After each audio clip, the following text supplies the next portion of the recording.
গরম পড়ছে, air cooler ছাড়া আসলে এখন সম্ভবই না, কারণ এসির বাজারে চলতেছে সিন্ডিকেট। দেখেন এখানে পানি, এই পানিটা কিন্তু নিচে যায়, এখান দিয়ে নিচে গিয়ে এই যে পেছনে হানি প্যাড আছে, হানিকম প্যাড আর কি, হানিকম প্যাডটাকে ভেজায়, এই যেটা কিন্তু ভিজে আছে দেখেন, এই হানিকম প্যাডটাকে ভিজিয়ে এই যে এখানে পানিটা আবার পড়ে যায়। খুব জোস একটা প্রসেস আর খুব ন্যাচারাল একটা প্রসেস।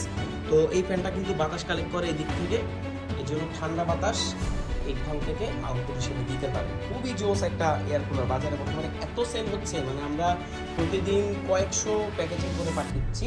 আর এই যে এটার সাথে এরকম বোতল দেওয়া আছে, এগুলোকে আপনি বরফ করে ফেলতে পারবেন। সো বরফ করে আপনি উপরে দুইটা দিতে পারবেন, নিচে দুইটা দিতে পারবেন, টোটাল 4টা পাবেন। 4টা বরফ যখন আপনারা এটার সাথে দিবেন, ভাই বাতাস যে কি ঠান্ডা হয় মানে বলে বোঝানোর মতো না। আর এগুলো কিন্তু দেখেন রুম ঠান্ডা করার জিনিস না, এসির সাথে এটা তুলনা করবেন না। এটা মনে করেন 2-3 জন মানুষকে ইজিলি এটা বাতাস দিতে পারবে। দেখেন সুইং হচ্ছে, অর্থাৎ বাতাসের দিক থেকে দিক হচ্ছে, সুন্দর একটা ঠান্ডা বাতাস দেয়। এক্সট্রনিকের ইটিসি 701 আমাদের কাছে পাচ্ছেন বেস্ট প্রাইসে, সাথে ওয়ারেন্টি আছে, সারা বাংলাদেশের যে কোনো প্রান্তে হোম ডেলিভারি নিতে পারবেন, তাই একটু নিশ্চিন্তে থাকতে পারেন। এর সাইজ হচ্ছে অলমোস্ট 2 ফিটের কাছাকাছি।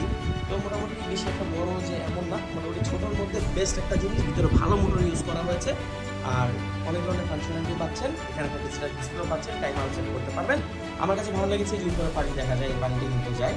তো বেস্ট একটা এয়ারগুলো অল্প বাজেটে নিয়ে নিতে পারেন, সারা মাসে যে কোনো হোম ডেলিভারি নিতে পারেন।